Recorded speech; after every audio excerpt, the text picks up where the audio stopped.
یہ تھا اللہ اللہ کہ اپنے اعمال کے اندر ذرا بھی ریاکاری کو داخل نہیں ہونے دیتے. اللہ اکبر. اپنے نفس سے ہمیشہ مجاہدات کرتے رہتے. برادرانی ملت اسلامیہ ان کے تقوی کا عالم یہ تھا. اللہ اکبر. اگر انہیں ایسا محسوس ہوتا کہ یہاں میں اللہ اس کے رسول کی اطاعت نہیں بلکہ اپنے نفس کی اطاعت کر رہا ہوں تو برادرانی ملت اسلامیہ اس جگہ وہ ظلم سہنے کے لیے بھی تیار رہتے تھے.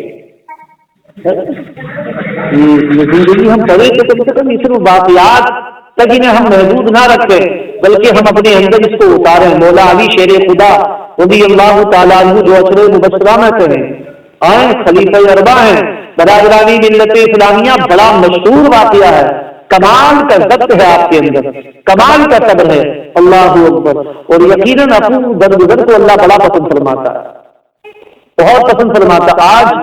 آج ہمارا حال یہ ہے کہ ہم جو ہے اگر ہمارے ساتھ کوئی برا عمل کرے, برائی کرے, تو پھر اگر اس نے ہمیں اینٹ ماری ہے تو ہم اس کا جواب پتھر سے دیا کرتے ہیں.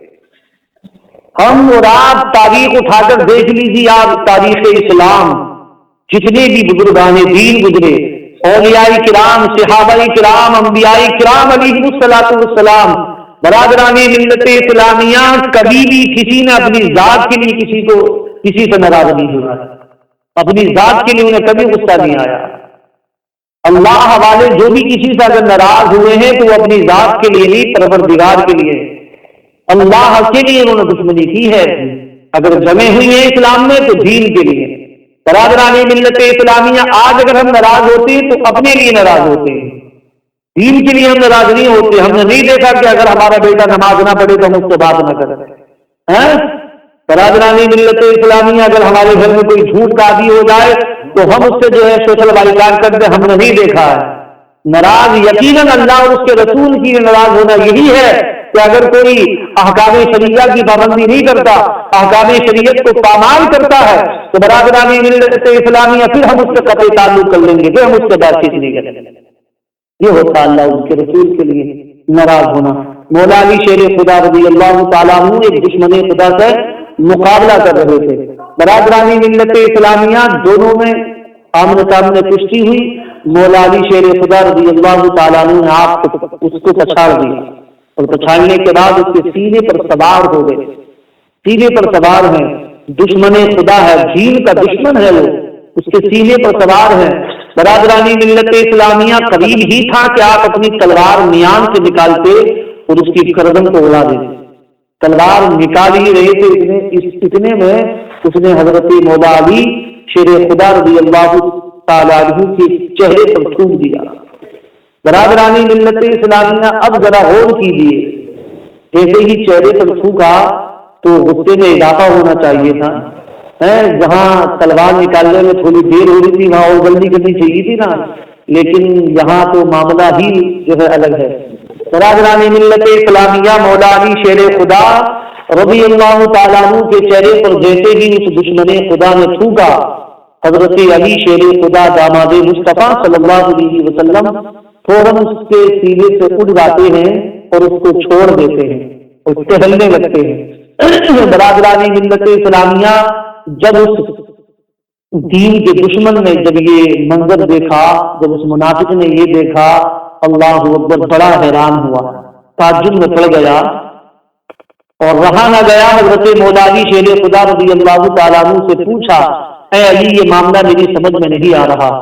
ہم اور آپ مقابلہ کرتے رہے, آپ اس جستجو میں رہے کہ کب میں اس پر قابو پاؤں اور میں اس کی گردن اس کے تل سے جدا کروں. میں بھی اسی جو ہے منظر میں تھا, میں بھی اسی جستجو میں تھا. آپ مجھ پر حاوی ہو گئے, قابض ہو گئے, اور میں نے جیسے ہی آپ کے چہرے پر چھوٹا تو آپ کے جلال اور غصے میں اور اضافہ ہونا چاہیے تھا, لیکن میں نے معاملہ بالکل برعکس دیکھا, اس کے خلاف دیکھا کہ بجائے مجھے اور دردناک موت دینے کے آپ میرے سینے سے اٹھ جاتے ہیں اور مجھ کو معاف کرتے نظر آ رہے ہیں. برادرانی ملت اسلامیہ مولا علی شیر خدا رضی اللہ تعالیٰ عنہ سے جب اس نے یہ پوچھا تو حضرت مولا علی شیر خدا مسکرانے لگے اور کہا, نادان, یہی تو اسلام کی خوبصورتی ہے, یہی تو مزاج اسلام ہے, یہی تو اسلام کا حسن ہے. ارے ہم جو کرتے ہیں وہ اپنے لیے نہیں کرتے, بلکہ ہم جو کرتے ہیں وہ اللہ اور اس کے رسول کے لیے کرتے ہیں. ہم دوستی کرتے ہیں تو اللہ اور اس کے رسول کے لیے، اور دشمنی کرتے ہیں تو اللہ اور اس کے رسول کے لیے. میں جب اس سے مقابلہ کر رہا تھا تو اس میں میرے نفس کا کوئی مداخلت نہیں تھی. میں جو مقابلہ کر رہا تھا اللہ اور اس کے رسول اور دین کے لیے کر رہا تھا.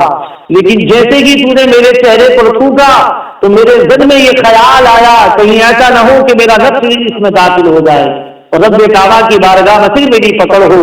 اس لیے ہم اپنی ذات کے لیے اپنے نفس کے لیے کچھ نہیں کرتے، ہم جو کرتے ہیں اللہ اور اس کے رسول کے لیے کرتے ہیں. جیسے ہی دشمن خدا نے یہ سنا اللہ اکبر کہ جو مجھ پر قابض آ گیا ہو، جو میری گردن اڑانے میں اگر دیر نہ کرے تو ایک سیکنڈ ہی میں میری گردن میرے تن سے جدا ہو جائے. اللہ اکبر. وہ مذہب اسلام جب ایسا پیغام دیتا ہے کہ اپنے دشمنوں کے ساتھ بھی ایسا برتاؤ کرتے ہیں، کتنا خوبصورت اور کتنا پاکیزہ وہ مذہب ہوگا.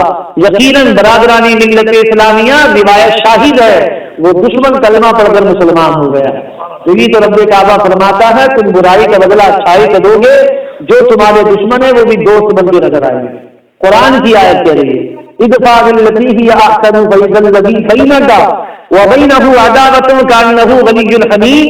رب کعبہ کا فرمان ہے کہ اگر تم دشمنوں کے ساتھ یعنی جو تمہارے ساتھ برا برتاؤ کرتے ہیں، جو تمہارے ساتھ برائی سے پیش آتے ہیں، تم انہیں اچھائی سے اس کا انعام دو، اچھائی سے بدلہ دو. اللہ فرماتا ہے وہ تمہارے ایک نہ ایک دن گہرے دوست بن جائیں گے. تو رب کعبہ کی بارگاہ میں دعا ہے مولا ہم سب کو اچھے اور نیک عمل کرنے کی توفیق عطا فرمائے، قرآن و حدیث کی تعلیمات پر عمل پیرا ہونے کی توفیق عطا فرمائے. استغفر اللہ ربی من کل ذنب